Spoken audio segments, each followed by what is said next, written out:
بسم اللہ الرحمن الرحیم۔ السلام علیکم ورحمۃ اللہ وبرکاتہ۔ بسم اللہ الرحمن الرحیم۔ عزیز طلباء اکرام، اسلامیات کے مضمون فقہ و اصول الفقہ کا آج ہمارا سبق نمبر 253 ہے، جس کا عنوان ہے کتاب النکاح کا الباب الثالث، اور انشاءاللہ آج ہم والسبب فی اختلافہم سے پڑھیں گے۔ ما قبل میں جو ہم نے اختلافی مسئلہ پڑھا تھا، اس اختلاف کا سبب آج کے سبق میں انشاءاللہ ہم دیکھیں گے۔ تو نیا سبق شروع کرنے سے پہلے ہم گزشتہ سبق کا خلاصہ دیکھتے ہیں۔ پچھلے سبق میں ہم نے سب سے پہلے عبارت کا ترجمہ اور عبارت کی مختصر تشریح پڑھی تھی، اور مختصر تشریح کے دوران ہم نے تیسری فصل شروع کی تھی الباب الثالث کی، یعنی تیسرے باب کی تیسری فصل ہم نے پچھلے سبق میں شروع کی تھی۔ ایسے ہی پچھلے سبق میں ہم نے پڑھا تھا کہ مفقود الخبر کی صورت میں اختیار ملنا، کہ اگر کسی عورت کا شوہر مفقود الخبر ہو جائے، اس کی حیات کے بارے میں، اس کی موت کے بارے میں کوئی معلومات نہ ہو، تو پھر کیا اس عورت کو اختیار ملے گا کہ کہیں وہ اور نکاح کر سکے یا نہیں ملے گا؟ تو اس مسئلے میں فقہا کا اختلاف تھا، تو ہم نے اختلاف کی وضاحت کی تھی، اور امام مالک رحمہ اللہ کا مسلک تھا کہ 4 سال کے بعد وہ وفات کی عدت گزارے گی، اور عدت گزارنے کے بعد کہیں اور نکاح کر لے گی۔ لیکن امام ابو حنیفہ رحمہ اللہ، امام شافعی رحمہ اللہ کا کہنا تھا کہ نہیں بھائی، وہ جب تک کہ اس کے شوہر کا یقینی معلوم نہ ہو جائے موت یا حیات کا یا طلاق وغیرہ کا، تب تک وہ کہیں اور نکاح نہیں کر سکتی۔ تو ایسے ہی آج کے اس سبق میں انشاءاللہ ہم سب سے پہلے عبارت کا ترجمہ اور عبارت کی مختصر تشریح دیکھیں گے، اور مختصر تشریح کے دوران ہم اختلاف کا سبب جاننے کی کوشش کریں گے کہ امام ابو حنیفہ رحمہ اللہ اور امام مالک رحمہ اللہ کے درمیان جو مفقود الحال کی بارے میں اختلاف ہوا تھا کہ مفقود الخبر کوئی شخص ہو جائے تو اس کی بیوی کہیں اور نکاح کر سکتی ہے نہیں، اس اختلاف کا سبب آج کے اس سبق میں انشاءاللہ ہم دیکھیں گے۔ ایسے ہی آج کے اس سبق میں مصنف نے مفقود الخبر کی 4 اقسام بیان کی ہیں۔ امام مالک رحمہ اللہ کے مسلک کے مطابق مصنف نے بتلایا ہے کہ 4 قسمیں ہیں، اور پھر چاروں اقسام کا الگ الگ حکم بیان کیا ہے، تو انشاءاللہ ان 4 اقسام کا آج کے اس سبق میں ہم حکم بھی دیکھیں گے۔ اور ایسے ہی 4 اقسام میں فقہا کا اختلاف ہے، تو انشاءاللہ ہم اختلاف کی بھی مختصراً وضاحت کرتے چلے جائیں گے۔ تو چلیے دیکھتے ہیں، یہ آج کی ہماری عبارت ہے والسبب فی اختلافہم۔ فقہا کے درمیان میں جو اختلاف ہوا ہے، اس اختلاف کا سبب معارضۃ و استصحاب الحال للقیاس، قیاس اور استصحاب حال کا آپس میں تعارض ہے۔ چونکہ یہ دونوں ہی فقہ کے دلائل میں سے ہیں، استصحاب حال اور قیاس بھی، تو ان دونوں کا آپس میں تعارض ہو گیا، اس لیے فقہا کے درمیان میں بھی اختلاف واقع ہوا ہے۔ وذالک ان استصحاب الحال یوجب اللہ تنحل عصمۃ الا بموت او طلاق، کہ استصحاب حال تو یہ چاہتا ہے کہ کوئی عورت حلال نہ ہو، کسی عورت کی کوئی عصمت عزت حلال نہ ہو الا بموت او طلاق، ہاں 2 صورتوں میں ہو سکتی ہے کہ شوہر کی موت ہو جائے یا شوہر طلاق دے دے، پھر وہ دوسرے شخص کے لیے عورت حلال ہو جاتی ہے۔ استصحاب حال کا تقاضا تو یہ ہے کہ صرف 2 صورتوں میں عورت کسی دوسرے شخص کے لیے حلال ہوتی ہے، اس کے علاوہ حلال نہیں ہوتی۔ حتی یدل الدلیل علی غیر ذالک، یہاں تک کہ اس کے علاوہ پر کوئی دلیل موجود ہو، ٹھیک ہے، اس کے برخلاف کوئی اور دلیل موجود ہو، تو یہ استصحاب حال چاہتا ہے۔ وَأَمَّا الْقِيَاسُ، اور قیاس کیا چاہتا ہے، فَهُوَ تَشْبِيهُ الضَّرَرِ اللَّاحِقِ لَهَا مِنْ غَيْبَتِهِ، کہ شوہر کی عدم موجودگی، شوہر کے لاپتہ ہونے سے عورت کو جو ضرر لاحق ہو رہا ہے، اس کو تشبیہ دی جائے ایلا اور عنین کے ذریعے عورت کو جو ضرر لاحق ہوتا ہے اس پر، یعنی ایلا میں بھی شوہر ہم بستری نہیں کرتا، اور عنین میں تو وہ کر ہی نہیں سکتا، ہم بستری نامرد ہوتا ہے، تو ایلا اور عنین ہونے کی صورت میں عورت کو جو ضرر لاحق ہوتا ہے، اس ضرر پر تشبیہ دی جائے شوہر کی عدم موجودگی کی وجہ سے بیوی کو جو ضرر لاحق ہوتا ہے اس کو، ٹھیک ہے، یعنی اس ضرر کو تشبیہ دی جائے ایلا اور عنین کے ضرر پر، تو فیکون لها الخیار کما یکون فی ہذین، تو لہٰذا جب شوہر غائب ہے تو اس میں اختیار ملنا چاہیے کما یکون فی ہذین، جیسا کہ ایلا اور عنین کی صورت میں عورت کو اختیار ملتا ہے۔ عنین کے بارے میں یہی ہے نا کہ اگر عورت کو خیار ہے اس کے ساتھ رہنا چاہتی ہے تو رہ لے، اگر اس سے جدائی کرنا چاہتی ہے تو پھر اس سے الگ بھی ہو سکتی ہے۔ تو جیسے عنین کی صورت میں اختیار ملتا ہے چونکہ وہاں بھی عورت کو ضرر پہنچ رہا ہے، تو ایسے ہی یہاں بھی عدم موجودگی کی وجہ سے عورت کو ضرر پہنچ رہا ہے تو یہاں بھی اس کو خیار ملنا چاہیے۔ تو یہ قیاس چاہتا ہے۔ تو اب قیاس کا تقاضا ہے کہ خیار ملنا چاہیے، استصحاب حال کا تقاضا ہے کہ جی خیار نہیں ملنا چاہیے، تو اس وجہ سے فقہا کے درمیان میں اختلاف واقع ہوا ہے۔ والمفقودون عند المحصلین من اصحاب مالک اربعۃ، یہاں سے مصنف امام مالک رحمہ اللہ کے اصحاب کے نزدیک جو مفقود الخبر ہے اس کی 4 اقسام بیان کی جا رہی ہیں۔ تو المفقودون عند اصحاب مالک کے نزدیک جو مفقود الخبر لوگ ہیں ان کی جو اقسام ہیں اربعۃ، وہ 4 ہیں۔ وہ 4 کون کون سی ہیں؟ مفقود فی ارض الاسلام، کوئی شخص دار اسلام میں گم گیا، مفقود ہو گیا۔ وقع الخلاف فیہ، اس میں جو اختلاف تھا وہ گزر چکا ہے، پیچھے ہم نے دیکھ لیا تھا، وہ اسی کے بارے میں تھا کہ دار اسلام میں اس کا اتا پتہ کچھ نہیں ہے۔ یہ پہلی قسم ہو گئی کہ دار اسلام میں ہی مفقود ہو گیا۔ وہ مفقود فی ارض الحرب، اور وہ دار الحرب میں گم گیا، یعنی جنگ کا ماحول چل رہا تھا، دار الحرب میں تھے اور وہاں پر وہ گم گیا۔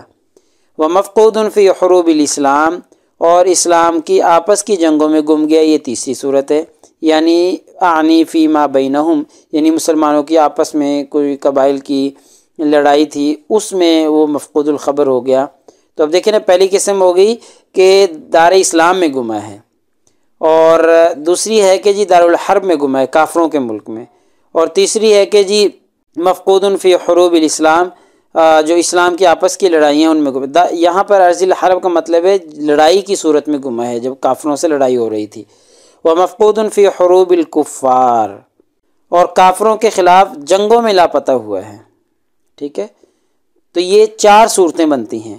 اب ان چاروں صورتوں میں دیکھیں، والخلاف عن مالک وعن اصحابہ فی ثلاثۃ الاصناف من المفقودین کثیر، امام مالک رحمہ اللہ اور ان کے اصحاب کے درمیان میں 3 قسموں کے بارے میں اختلاف پایا جاتا ہے، اور بہت سے کثیر، اختلاف کثیر پایا جاتا ہے۔ امام مالک اور ان کے اصحاب کے درمیان میں الخلاف اختلاف پایا جاتا ہے ثلاثۃ الاصناف، 3 اقسام کے بارے میں، جو مفقود کی 3 اقسام ہیں، اور کثیر اختلاف پایا جاتا ہے۔ اب تفصیلات دیکھتے ہیں۔ یہ تو 4 قسمیں بیان کر دی نا، اب دیکھیں۔ فَأَمَّا الْمَفْقُودُ بِلَادِ الْحَرَبِ، پہلی قسم ہے کہ جی دار الحرب میں لاپتہ ہو گیا، تو فَحُكْمُهُ عِنْدَهُمْ حُكْمُ الْأَسِيرِ، تو دار الحرب میں چونکہ لاپتہ ہوا ہے تو اس لیے اصحاب مالک کے نزدیک اس پر قیدی کا حکم لگے گا، قیدی کہ وہ قید ہو گیا ہے۔ اور لا تتزوج امرأته، جب ظاہر قیدی کا حکم لگ گیا تو اس کی بیوی نکاح نہیں کر سکتی۔ ولا يقسم ماله حتى يصح موته، اور اس کی موت تک اس کا مال بھی تقسیم نہیں کیا جائے گا، چونکہ قیدی کا حکم لگا دیا ہے۔ جب دار الحرب میں وہ مفقود ہوا ہے تو دار الحرب میں لاپتہ ہوا ہے تو اب اس پر قیدی کا حکم لگے گا، قیدی کا حکم لگے گا تو پھر اس کا مال تقسیم نہیں کیا جا سکتا، اس کی بیوی نکاح نہیں کر سکتی۔ ما خلا اشب، لیکن اشب اس کے خلاف ہے۔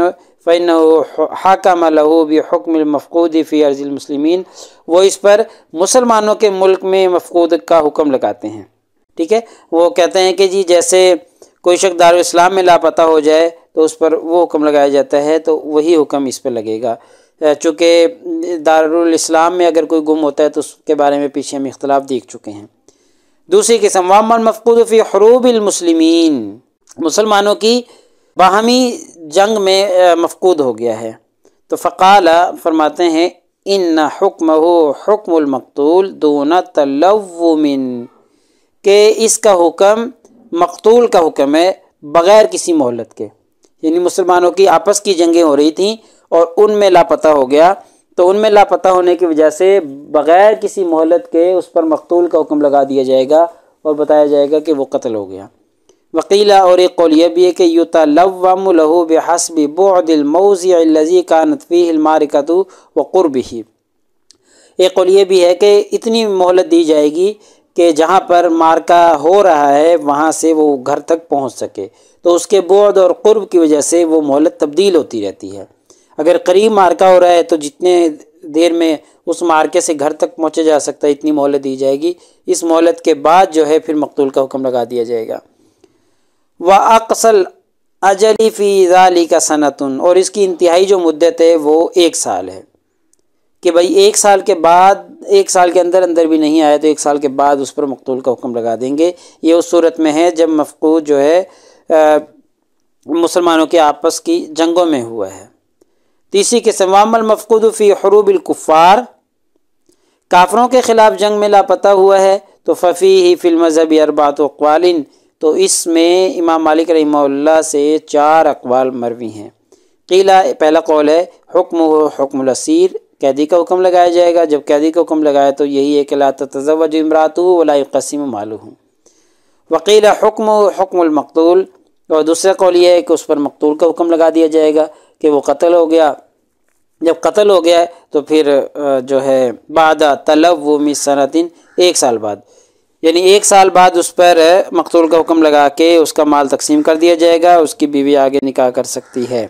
الا ان یکون بموضع لا یخفی امرہ، الا یہ کہ جنگ ایسی لڑی گئی ہو، ایسی جگہ میں لڑی گئی ہو کہ جہاں کوئی معاملہ مخفی نہ رہ سکتا ہو، تو ایسی جگہ میں لڑی گئی ہو تو پھر یہ حکم ہے، اب یعنی کہ پھر مقتول کا حکم فوراً لگا دیا جائے گا، پھر معاملہ جیسا ہوگا ویسے فیصلہ کر دیا جائے گا۔ فَيُحْكَمُ لَهُ بِحُكْمِ الْمَفْقُودِ فِي حُرُوبِ الْمُسْلِمِينَ، تو اس صورت میں اس پر مسلمانوں کی باہمی جنگوں میں لاپتہ فرد کا حکم لگایا جائے گا، یعنی اگر معاملہ ایسی جگہ میں جہاں پہ معاملات پوشیدہ نہیں ہیں، مخفی نہیں ہے، تو مسلمانوں کی جنگوں میں جو مفقود شخص ہوتا ہے اس کا حکم اس پہ لگایا جائے گا۔